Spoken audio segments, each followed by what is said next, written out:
Well, this is exciting. The Celebrate 98 series continues, and it wouldn't be a series worth its salt without this guy, Phillip Fulmer, the head coach of the 13-0 national champion Tennessee Volunteers. Thank you so much for the time, Philip. Yeah, We greatly appreciate it. it's great to see you guys, and particularly that guy on next to you there, uh, Fred White is one of my favorite guys of all time. Not just as a football player, but one of the favorite people. And Dave, we worked together quite a bit as well during those times. So I'm glad to be here, and um, we had a lot to talk about with this football team. I know. I'm not sure. I'm not sure if YouTube can actually hold all of No, this. no, not enough. So, Dave, I go got ahead. to say this real quick. My introduction to Coach Foreman was him pulling up in my driveway in Griffin, Georgia, and my grandfather didn't like all the coaches that came through. A few guys came through. Steve Spurrier, Lou Holtz. He kicked Lou Holtz out of the house. Literally, kicked him out of the house. Told him he had to leave. Steve Spurrier, he was like, I don't want that guy to ever come back. There's a few other guys that came through, but I'll never forget when Coach Fulmer came. When they sat down, we had conversation, then went outside. My grandfather had this thing he would do with every coach. He'd walk him through his garden, right, and talk to him about his, cornfield and his, tomatoes and collard greens, everything. And most coaches would stop before they got to the garden, and my grandfather would keep walking to see if they would walk with him. Coach Fulmer walked through that garden and didn't miss a step. And I've talked about this several times, but I guarantee my grandfather, when they left, I was like, I used to always tell my granddad, stop doing that. Why you keep trying to get them to go through the garden? They're going to mess their shoes up and everything, And he looked me right in my face and he said, he didn't even break stride. Because that man got character. I like a guy with character like that. Thank you. That's the guy that I love for you to go to school there because of him. Yeah, I love Fred. He was a great player and a great prospect, and his granddaddy was a special man. And that mud was pretty deep on those shoes. But he wanted him to come to Tennessee, and my upbringing would have been doing the same kind of thing as your granddad. Just the character of it and the work ethic that he instilled in Fred, and the kind of person that he turned out to be. That we are exactly what we thought. Great player, but a great leader, and now doing his thing as a young man or as a parent. So it's just wonderful to have a chance to recruit somebody like that, and we got him. He was mad at me a few days at different times, but most of the time we got along pretty good and loved him. When you moved him to I safety, might have been mad at him a time or two too. Yeah, I'm pretty sure. We'll keep those stories to ourselves, right? Well, that's right. Let me just say this. I'll never forget my grandfather told me, when you leave my house, you don't have a place to come back to. So you better figure it out. And then I remember Coach telling me, all right, now, I'm going to send you back to Griffin, Georgia. I'm thinking to myself, I don't have nowhere to go, Coach. I'm going to do right. He got mad at him about missing class once. He said, I won't miss any more, Coach. I'll be calling your daddy, your granddaddy. Philip, it is interesting to me that the story of walking through the garden, and then I've talked to players who have said you just rolled right in inner city locations that a lot of coaches didn't want to go to.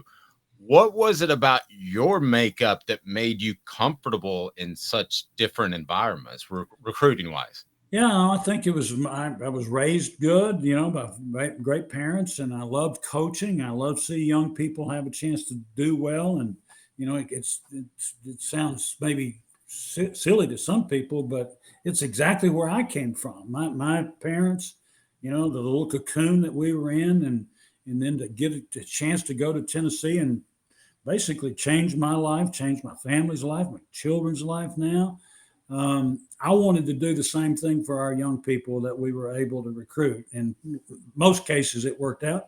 Sometimes it didn't. We didn't win every game every time, but we won a lot more than we lost. And we did it as a family. Our staff was like family, stayed together for a long time. That was a big deal. But we found the guys like Fred, guys across the country that had character and work ethic, and like I said, sometimes they didn't quite work out, but most of the time they did. And what led up, I think, for us to be successful was our family being together. And when we had tough times, we made them into opportunities. Yep, certainly did. Celebrate 98 with Fred White. I'm Dave Hooker, and it's brought to you by our friends at the Tennessee Cider Company. Go to tncidercompany.com. Use the promo code HAT, and you will get some free swag with any purchase that you make. You can order the cider from most anywhere in the United States of America. I don't know if the hat's going to look like that, but I do like, Phillip, the fact that you're rocking the tee. Rocking the tee today. Yeah, we had a little procedure done, and I'm not sure I really want everybody paying attention to it right now. No, you look fantastic. The power tee is always important. It's powerful. It is a powerful piece of marketing, but it's the character that's behind it. Honestly, think of all that came before us and all will go following us. That they represent that power tee. Exactly right. Absolutely.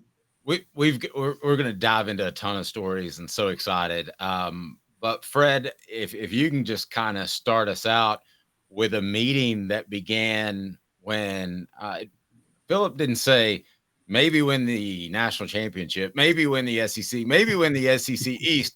What did he actually say as far as projecting you guys forward? I can't remember everything like verbatim, but I do remember. I can't remember if it was out there bad practice or whatever during camp. I just remember him saying, "We're 8-4 team at best," and I never forget that. And that stuck with me for the entire season. There was a bunch of them mad at me, Dave, for a lot. Like we had some meetings about it, afterwards. What I really meant and so on, and I meant what I said. Because we looked on that particular day, and I'm like Fred. I don't remember whether it was defense or offense or all of them. I don't know, but it was a great opportunity for me to make a point that you're not the 98, 97 team anymore. You're the 98 team, and you're going to make the most out of what we got. And a lot of people think we're not going to be very good. I think we were picked third in the East, and all the preseason. What doesn't that mean a hell of beans? But you pay attention to it. And then we had all those guys that left early to the draft and 3 first-rounders, 12 guys left. There are people not really thinking we're going to be very good, and we acted like it that day. So a lot of good things came out of it.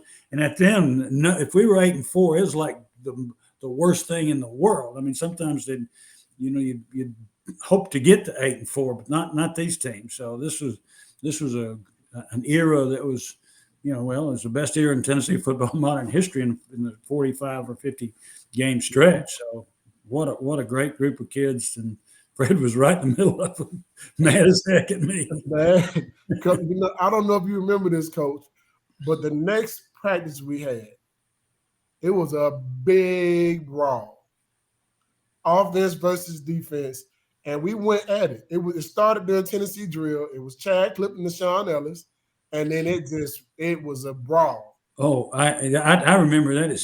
That scared the stew out of me because we didn't go to full speed against each other very much, and I couldn't couldn't call you off. It was like, whoa, wait a minute, I was serious, but I wasn't that serious. I remember Jamal and Al were going at it, and all this going on, and so I'm glad, but I'm glad we got through it. So I think, in my opinion, getting that little frustration out in that battle, that little brawl. The rest of practice was one of the best practices we ever had. It was physical, and we went to work, and we knocked some heads that day. Yeah. But I felt like getting that out helped us get to the rest of the rest of camp and say, okay, let's go. We know we got some guys that'll fight, and they'll give it everything they have. Now let's go. That's right. And there was a lot of young guys that needed to learn how to fight. That were stepping up in some as starters, more.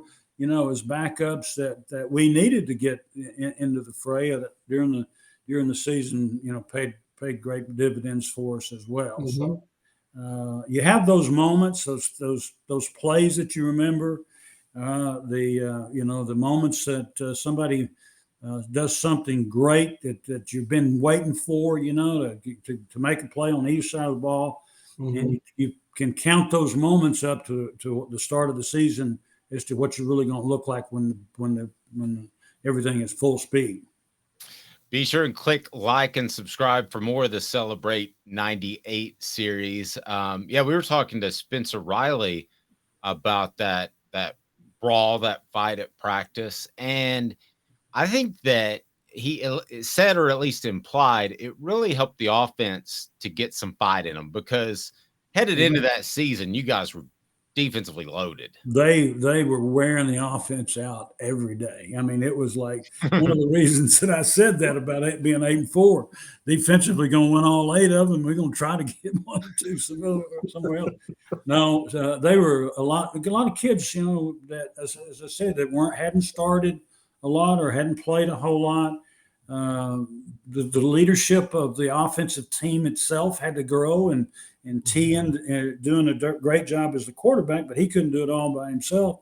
Who was going to be the next people, that stood up for the team when it really, really counted. And man, that was a great day for us. Certainly was. And going back a little bit further, Fred, if you can describe spring practice, because Phillip mentioned all the players that you lost. One was Peyton Manning. He went on to be pretty good. And a bunch of them played a long time. Yes. Yeah, a bunch of them. And I mean, you think about that one group, there's probably about 50 years of NFL play in there. Easy. So Fred, take me back to spring, and it was more physical than most springs, especially on the quarterbacks at times. Yeah, that's I never forget when we got the memo that said, "Hey, today's scrimmage is going to be live." And we were like, "Live? What do you mean live?" And it was like, "Yeah, quarterbacks too." You should have saw how everybody in the locker room was looking at each other. And our meeting room, we were looking at each other like, "What? We can hit the quarterback?" Okay, this is a different type of scrimmage. This is like a game. Yeah. And it was, it was physical. And I will say, we didn't know how long it would last, because we were thinking, okay, we got Cedric Wilson over there. We're going to do 10 plays. That's all. It wasn't exactly 10 plays, was it? We got Cedric Wilson over there. We got Jamal Lewis over there. We got Peerless Price over there, and Jermaine Copeland. I don't know how many times they're going to let us hit them. But we're going to figure it out real quick, and we're going to try to get to them real fast and see what happens. But I always wanted to know what your thought process was when you said we could do that. Yeah, well, I mean, we were in that mode that we had enough people that needed to prove themselves, and we didn't have a PUD opener. You're going to go play one of the best players in the country for that season, and I guess he probably won the Heisman, right? I think that's right. He was up for the Heisman. I think he didn't win it, but he definitely could have won it. Well, he was a phenomenal player, and they had a great football team, and we had to start with that. So we had to get ourselves, in a better place. And plus, we needed a little motivation for everybody, I think, to step it up a notch. We would never put our kids at risk at all, but we needed to have some live bullets coming at us, especially at quarterback, to get the timing down. And it still took us a little bit of time, down, I'd say probably to the Florida game where we made a couple plays in the offense. And then, really, I guess into the Georgia game later where we really gelled as an offensive team overall. Mm-hmm. So I think it made a difference, and it certainly made a difference in our attitude about being a team. Do you? I always wondered if us getting beat by Nebraska had played a part. It did. It had a little bit to do with it, as well, because one, I respected their team very, very much, and that was probably the only team that physically we didn't just manhandle in a long time. Yeah. And with graduation and that attitude itself, all those became byproducts of what we had felt like we had to do in the off season. And, you can put John Stuckey in that just like anything else. Just made the best strength coach in ever. And he made it a physical off season for you guys because we had just played against a really good physical football team. I don't know if you guys had him do this or he did this on his own, but he would walk into the training room or the weight room and he'd have on a doggone Nebraska jersey. Or he'd walk around with it on his just shaking it in front of him. Like, man, I can't believe he made us go harder because of those things, though. Yeah. Did you set him up to do that, Phillip? I absolutely did. Yeah. He also had to be Santa Claus at Christmas, Fred, if you remember that. I remember that.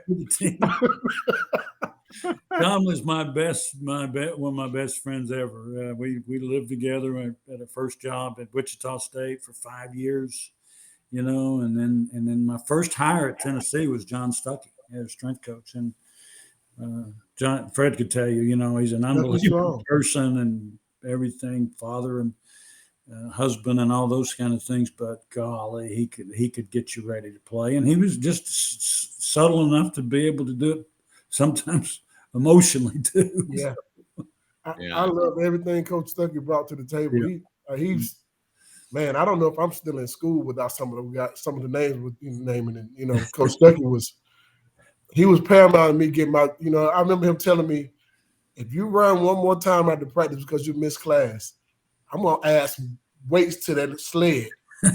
And I never forget, he added every time if I missed again, he would add a 45-pound weight on. I'm like, oh man. I wasn't going to throw you under the bus about the academics, but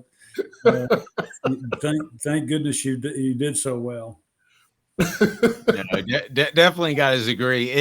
Phillip, it's funny, like when I visit with people about the '98 season, everybody wants to bring up Arkansas and Florida, and we'll get to those. But you always say the first out of your mouth is the Georgia game. And you've already said it during this very show.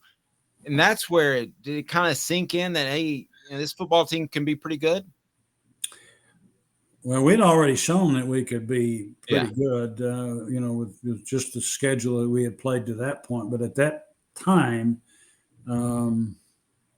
we'd already beaten Florida, and that was the one big hurdle that we had to get over. We thought. I mean, Arkansas you mentioned, but that was the one, and that was a physical butt kicking, on both sides of the ball. They're a good team, we're a good team, but we took it to them, and I promise you that quarterback did not want any more of our defense. And Al would walk up at middle linebacker and says, "Yes, man, I'm coming again." Of course, he might be dropping in the zone or doing something else, but I'm coming again. What is his name? I should know, but Johnson. Yeah.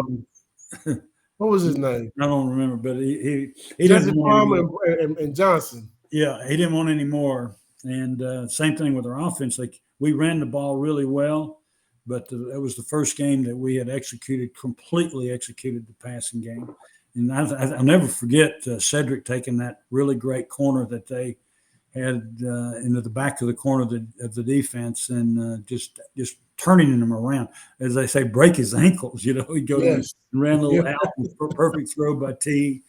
And that really made it real for us to win a national championship at that point. It was so impactful, and I saw a clip talking about the Florida game because it happened 25 years ago, I guess just a couple of days ago. So they share these, and your post-game interview was just so strong on the field of how excited and how gracious you were to win that game. But also you said the monkey's off my back. And I don't know if you know this or not, but this is the only time I've done this. I actually interviewed your wife after the game, waiting for you guys to come out. It was that big of She did a great job. She did a great job. But it was definitely that kind of seminal, huge moment that I thought galvanized perhaps the rest of your career and what you had done to that point too. Well, I mean, Florida and Tennessee were the two best in the league, at the time. And if they had had the playoff system that they have now back then, we would have been in the top 4 of the teams playing for the national championship. I'm going to say 5 or 6 times. Mhm. But interestingly enough, Florida would have too. They would have been in the top 4 along with us. And we had a few games with those guys that were just screw ups, of some sort. So be ahead and fumble somewhere, or to turnover and things, or the Gaffney catch.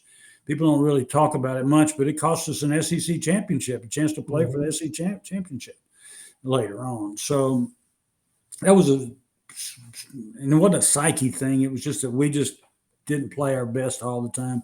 But that game was huge because our defense again played so well, and we played well enough to win the game at the end there with a couple plays that Peerless and T made. So Yeah, Florida was a big deal.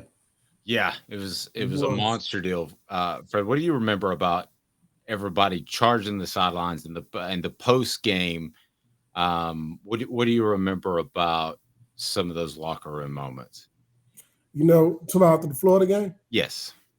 Man, I've never heard a crowd that loud, and I still haven't. And I've been to They had some jet engines that they cranked up somewhere, because it wasn't real low noise. It was manufactured noise from somewhere, because you could not hear anything. You couldn't hear anything. That was the loudest stadium I've never heard a stadium that loud, and I probably never will. But that's the one thing I remember. I remember the ground just shaking when the crowd would just rumble. It was amazing. But also I remember when we made big plays, they were just. That's why they stand out so much. It makes a hair stand up on your back.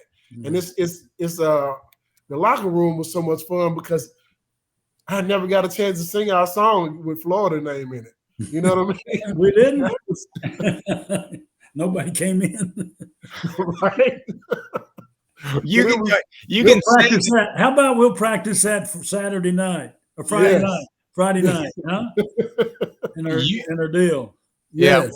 We're not limited by the FCC, Fred, so you can go ahead and say the name of the song. Well, we used to sing a song, we don't give a damn about the whole state of whoever we're playing, right? Kentucky, Florida, Alabama, Georgia, whatever.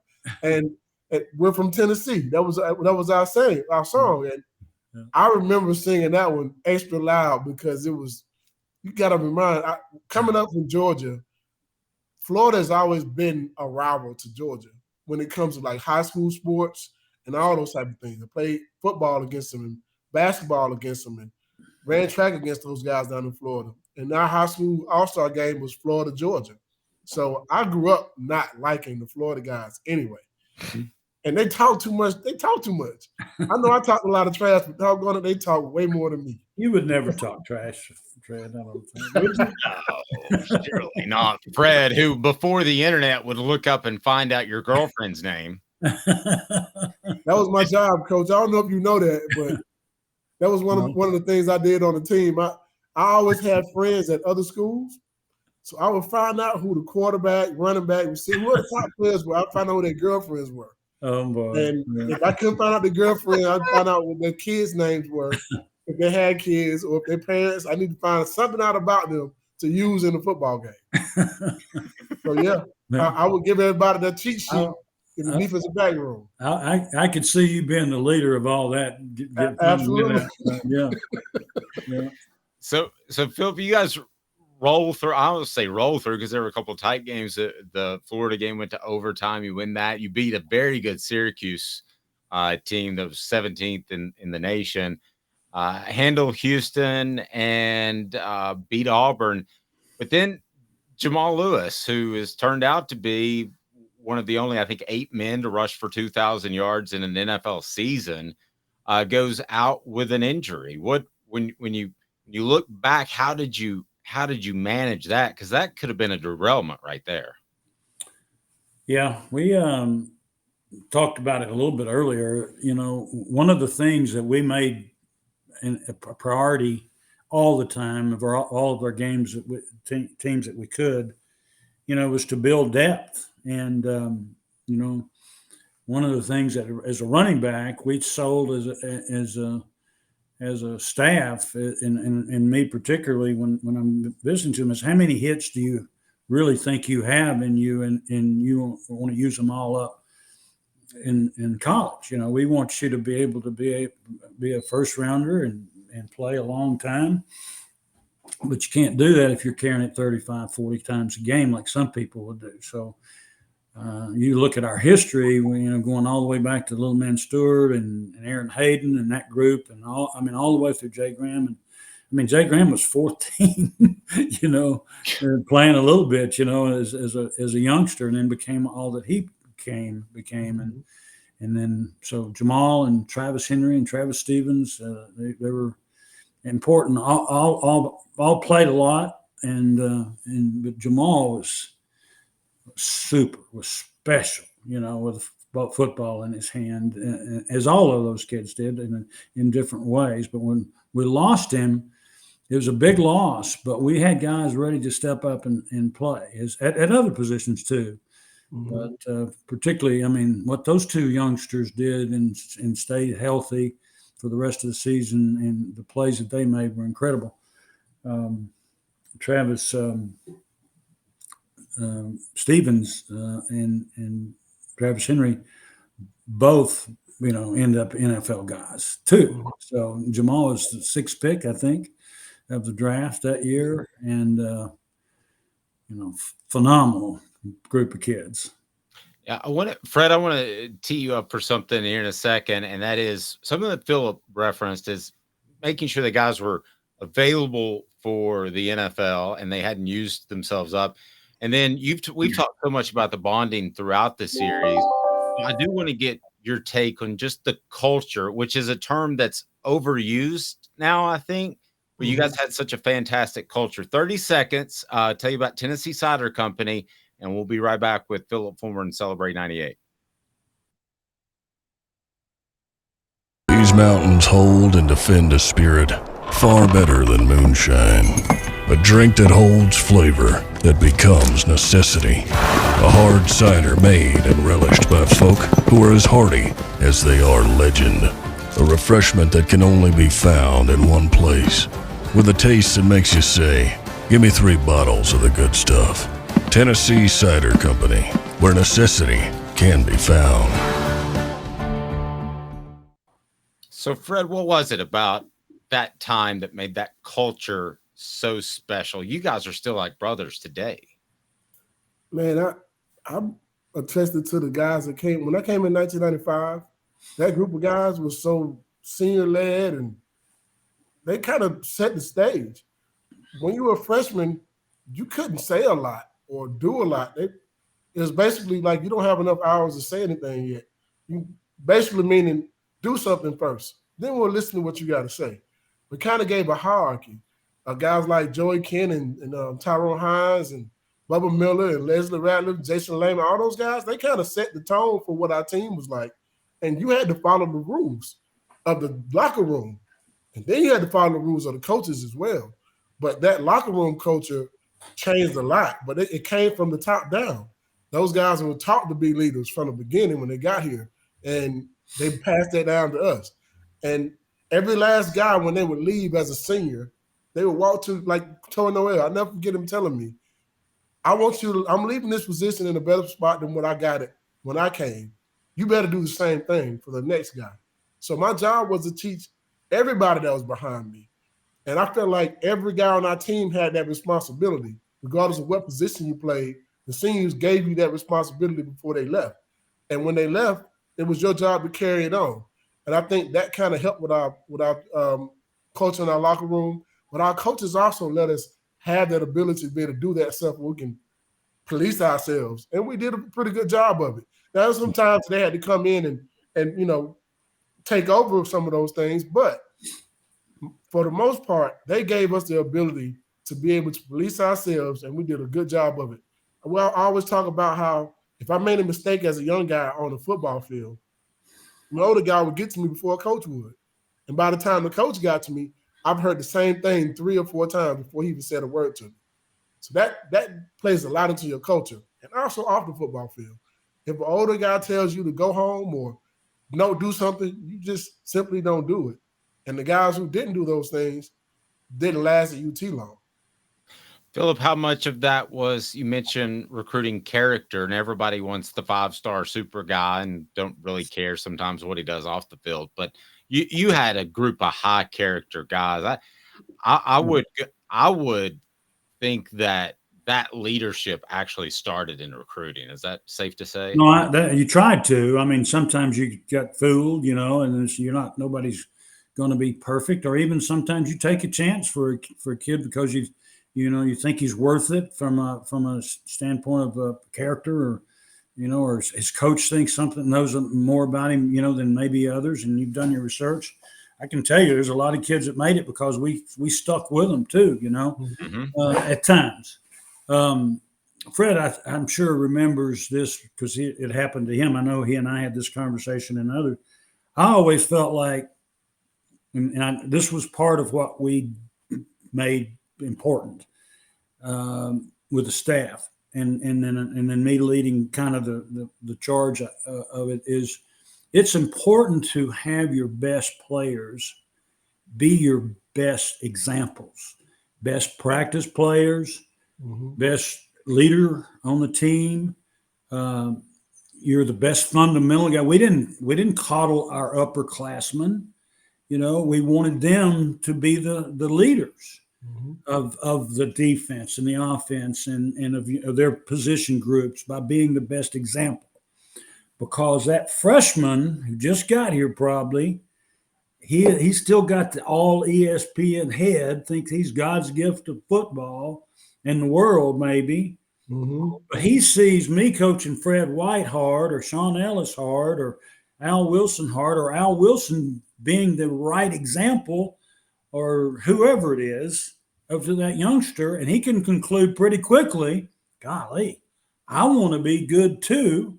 Coach Fulmer is coaching him hard, or Coach Brooks, whoever it is, coaching him hard. I want to be like them.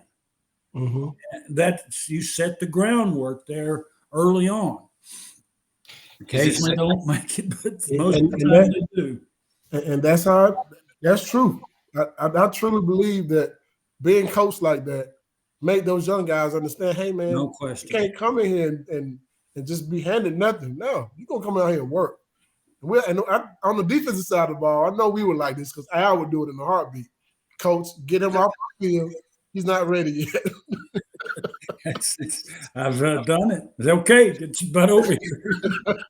Well, maybe you can play offense. What did you used to say? The offensive line's the last stop before the bus stop? Is that last stop before the bus stop? That was me too, though, when I played. So, yeah.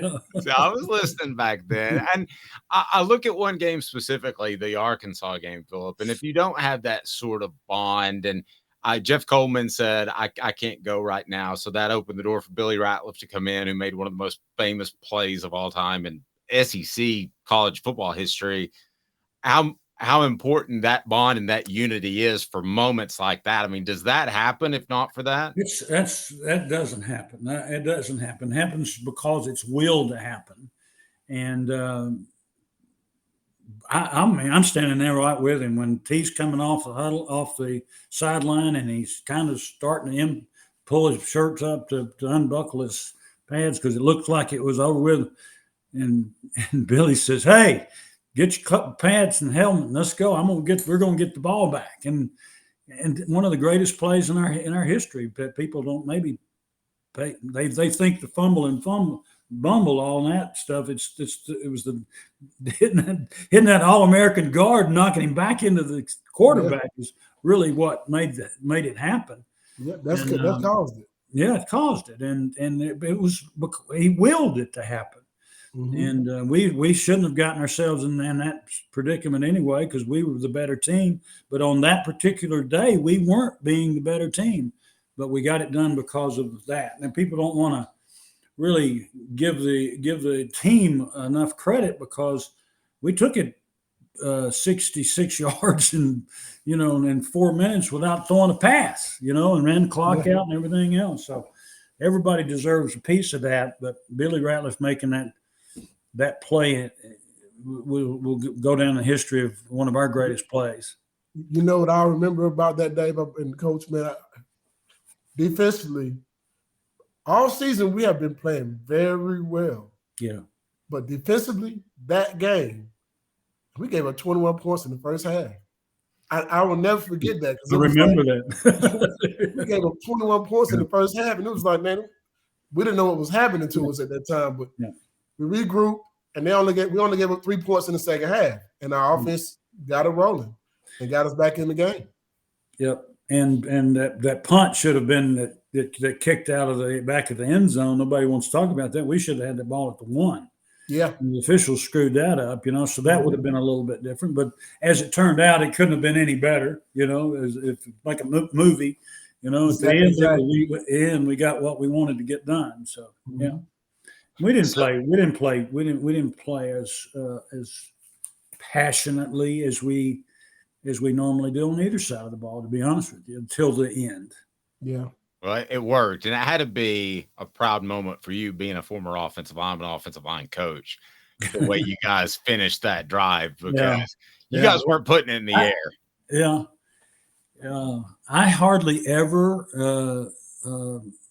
I listen to every call on the huddles, on the phones, and for my whole entire career. But I actually suggested to call pass in that last fourth quarter because it was wide open. Yeah. And David and the staff says, no, we're going to kick their butts. And okay, let's have at it. And we did it, But we had a shot with that, we probably would have left some clock on the time on the clock, and I don't want to do that either. So I'm glad we ran it every time. And Fred, we've talked to a couple of different players who said it felt like kind of a team of destiny at that point. And you guys win the SEC championship game, and then you go to play Florida State in the national championship game in the Fiesta Bowl. And I was taken aback at the time, Phillip, by the number of people that picked Florida State just because I think they hadn't watched football all year. And I wonder how much you use that as motivation, because you guys were clearly the better football team. Yeah, we were. I had coached. Interestingly enough, the Coach Osborne at Nebraska was one of the guys as a young head coach or young coach at all. I paid attention to, and because he did it right, and he won a lot of games, and he stuck up with his kids, for his kids, and all. We were that way, and it was a young guy. I learned a lot from Coach Bowden as well, visiting their campus, and he was turned into a good friend as well. And I think most of the hype was around Coach Bowden, because they really didn't have a quarterback that much, and if you could corral Peter Warwick a little bit, they didn't have a great running game, and our defense and their defense both were really, really great defenses. And darn it, Fred, you probably remember this. They lost one of their best defenders like the day after they got off the bus, going full speed. And at that point, if you remember, we were thudding it around them, but we weren't taking any big hits on each other. We were taking care of each other. So we felt like we were the better team easily going into not easily, but we had the chance. But we did have a difficult. I tell you what, they loaded it up so much. Their defense loaded up on us so much. They challenged us to throw the ball over and over and over. And we weren't sure 2 days before the game, we were going to actually be able to run the ball very much, and we did in the ball game enough to throw some great play action passes to get after them. But they were good, but we were the better team. I tell you what, there's one thing that Fred wanted to bring up, and I'm not going to forget that, and it was a little halftime altercation maybe where Phillip decided that in the Fiesta Bowl he was going to determine who went out first. And I love this story. 30 seconds brought to you by Tennessee Cider Company. Fred's like jumping around. He's ready. Give me 30 seconds for Tennessee Cider Company. Use the promo code HAT. Yeah. A hard cider that's easy to enjoy, one that's crafted to perfection. You need Tennessee Cider Company. Some say it's the signature cider of the South. Others say it's the cure to your craving. They all say you'll savor every sip. With a selection of ciders free to sample, all it takes is one taste. Visit tncidercompany.com for more information, as well as to shop our ciders and merchandise online. Thirsty yet? Doors open at 10 a.m. So, Fred, what happened at halftime when? No, it's pregame. It's pregame. Pregame. Pregame. Sorry, I messed it up. You tell the story. I wasn't there. I remember a lot of our pregame stuff, but there was a few that always stood out. And one was Auburn with Al Wilson at halftime. I'll never forget that speech by him. That will always be in my memory. And the national championship game. Because here's the thing. Coach Fulmer didn't get high and low in a pregame speech. It was always even keel. Stay focused. If he had to get you up to be, to play in a game, you shouldn't have been there in the first place. I remember that. And this week, though, that game, he gives his spiel, and we're talking about everything in the game, and he's giving the pregame speech, and I'll never forget. We just got through doing the game maxims. That's our height point. That gets you. If your hair ain't standing up on your back after that, something wrong with you. The referee walks in the door and tells us we got to wait for Florida State to walk out before we do. And Coach Fulmer looked at us, and we've never seen Coach Fulmer like this ever. Coach Fulmer said, "Oh no, we're not. We're the number one team in the country. They're gonna wait for us." He just walked through the door, and we came right behind him. Yeah. He threw that door open, and we walked right out behind him. And it was a little bit of a melee in the little tunnel there because they were in the tunnel. They were in the tunnel as well as we were. Yeah, but one tunnel, one entrance. Yeah, this guy must have been a sick. He was I think it was a Pac-10 or it was now Pac-12 official. He must have been 6'8". I mean, he was a big guy, and he comes up and tells me that we're going to wait for Florida State to come by because of being in one tunnel together. Mm-hmm. He didn't want to have a problem. Just like he said, the hell you say? They're going to come by here chanting, as we go by and all that stuff. We're going. No, sir, you got to, and we're out the door. We're out the door. And it screwed the television people up as well because they were, I don't know, what visitor team or whatever, they're supposed to go first. Whatever. I did know that there was the last ones out that were coming behind them or in front of them. That was we had a little problem, I think, but yeah, we did. We got out. We did. But Coach, when you hit that door like that, we were like, oh, yeah, hell, we're going. I'm talking about. I still got chills, man. From that. That's just, oh man, it lit me up. I was ready to go. Al was right up front with me, and we're running out together, and he's asking me, "Are you ready, Coach? Are you ready?"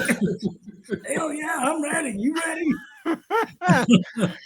You guys had I thought, been so disrespected that month leading up to. I bet you were raring to go. Phillip, I'll tell you what, I could spend hours with you talking about this. And I wrote a good bit of what you and I visited about it in our book, Celebrate 98, which would not be a thing without Fred White. I can't thank him enough. But this has been a passion project for me. And I can't tell you how much I appreciate your time. And glad to do it. Always good to do it, Fred. Fred's my man. I enjoy him. We're going to have a great time this weekend. We're going to celebrate with our teammates on Friday night after the university's having a thing called Champions Weekend, which is wonderful and great and everything. But later that evening, we're going to just us. We're going to be us and our support staffs, our administration that can come back. I think Randy Boyd's going to come over as the president, and Donde wanted to come, so we're going to have a lot of people. But most of all, it's going to be us and our families or our significant others or whatever, and and the administration and some really key donors that made that era of Tennessee football very special. So thank you for having me, Dave. And Fred, you're my man every time. I love you, and Yes, sir. always will. Love you, Coach. I've said it before. I've written it. I'll say it again. There should be a statue of you, Phillip, in front of Neyland Stadium. I swear, anybody that wins a national championship, I've said that before. So yeah. Thank you. That's nice. But thank you so much. And we might get the ball rolling on that one then. You think Fred can get stuff done? He'll help push and make this thing happen. He definitely deserves one. Hey, man. Yeah, I don't know about that. We got the memories that no one man should have that many memories that I've been blessed to be a part of, and all the way from being involved myself, to now as retired, watching my children. Finally, my middle grandson James came up. He's 6, and he doesn't pay attention, and not lots of other things that are a lot more important than. But he said, "Pa, do you realize that you were a good coach?" I said, "No, I had a lot of good players." But he said he never really. He's been to games and stuff, but he says, "I didn't know you coached." I was at the beach, and you called when I was finishing up my book, and my son was like, "Is that Coach Fulmer?" And I was like, "Yeah." So, but Phillip, thanks for working with us both on the book and with this, and best to you and your awesome family. And I can't thank you enough. Celebrate 98, brought to you by Tennessee Cider Company. This has been a presentation of Off the Hook Sports. Love you guys. Thank you.